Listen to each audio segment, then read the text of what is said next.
What's up folks, Apple have just released the 2018 MacBook Pros. I've gotten one in to test out. You've probably seen all kinds of videos out there about performance and thermal throttling and patches and all of this stuff. Benchmarks are one thing. I'm interested in real world performance. So I'm going to do two different tests using the software that I use the most. Lightroom for photo editing and Final Cut Pro for video editing. So I have a top spec Core i9 32GB 2018 model, and I have an old 2015 model, which is the previous top of the line for that generation, and the 2017 top of the line model as well, and we're going to compare them. Now, I've already got the results and I can tell you photo editors can rejoice, and those who rely on a big battery, because there's significant performance gains in Lightroom and in terms of battery life. Let's get into it.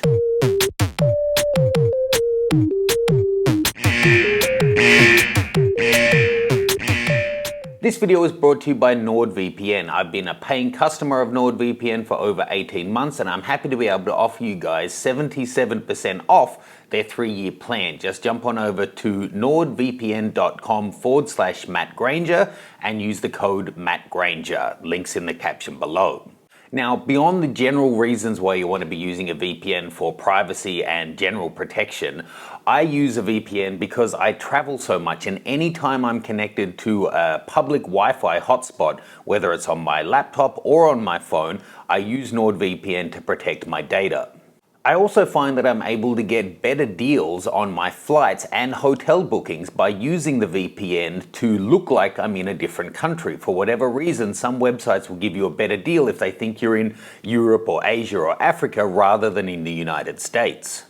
Now, I chose NordVPN over all the other ones out there because they have so many different servers in so many different countries. They're currently in over 60 different countries and they're updating it all the time, but currently over 4,700 different servers, and they're fast enough for me to watch all of my favorite TV shows in high quality on the road. So start taking your internet security seriously. Jump on over to nordvpn.com/Matt Granger. Use the code Matt Granger at checkout and get 77% off on a 3-year plan. Link is in the description below. Now, talking laptops, let me run you through the specs on each of these machines. First up, the latest generation I have is updated with the latest software. It's got the patch. It's running version 10.13.6. It's a 2.9 gigahertz Core i9. It's 32 gig of 2400 megahertz DDR4 RAM. It's got the top video card, and it's got a 2 terabyte SSD in there. The 2017 edition, this is the mid-year update, and this is also their top spec. This is a 3.1 gigahertz Core i7 with 16 gig of 2133 RAM. It's got the 4 gigabyte Radeon 560 Pro video card in there, and it's also 2 terabyte SSD. And then I've got the 2015 edition, and it's also updated on the latest version of all the softwares. It's a 2.8 gigahertz Core i7. It's got 16 gigabytes of 1600 megahertz DDR3 RAM, so significantly slower, and it's got a 2 gigabyte Radeon R9 card, and that one is running a single terabyte SSD, which again for the time was top spec. Now, the main thing people are focusing in on is the processor and the RAM, and that is what I'm going to be testing today, but it's worth noting there are other updates to this new version for 2018. The keyboard is improved, far less clicky than the previous edition. I do like it better. Apparently that's partly to reduce particles getting in under the keyboard. It has improved speakers, which do sound better, and already the MacBook Pros are just about class leading for any high-end laptop for built-in speakers.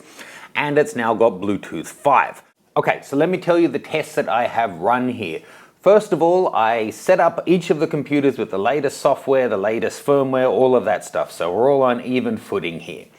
Then I'm running, first off, I've gotten a collection of 4K video files from a recent wedding and some stills. So we've got 16 gigabyte of video that comes from different cameras, Nikon, Sony, and GoPro, and then 17 super high res JPEGs, edited files from the Nikon D850 that are 17 or 18 megabytes each.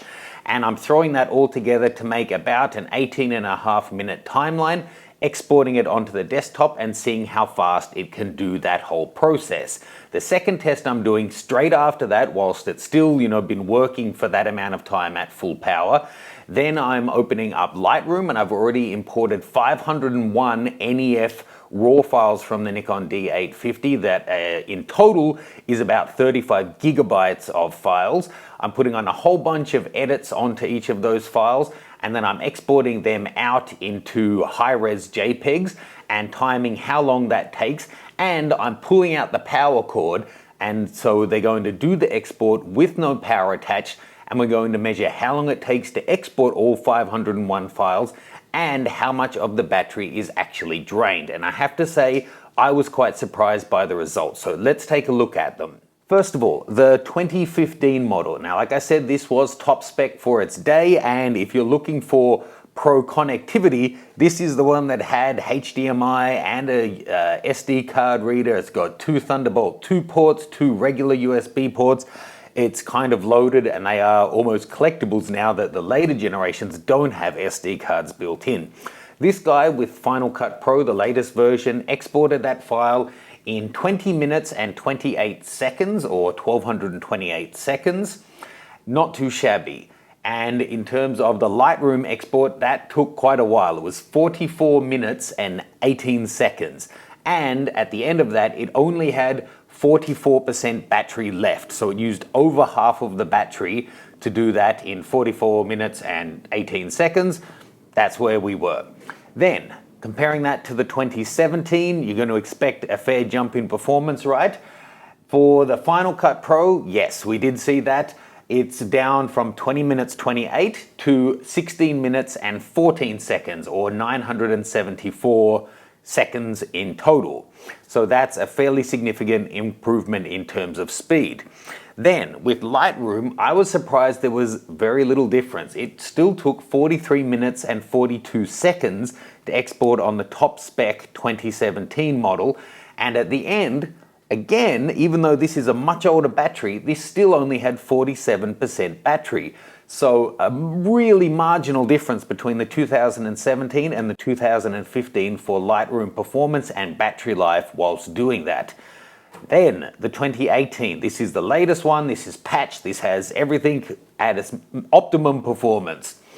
For Final Cut Pro, it took 14 minutes and 37 seconds. So it is an improvement, but it's not a huge improvement.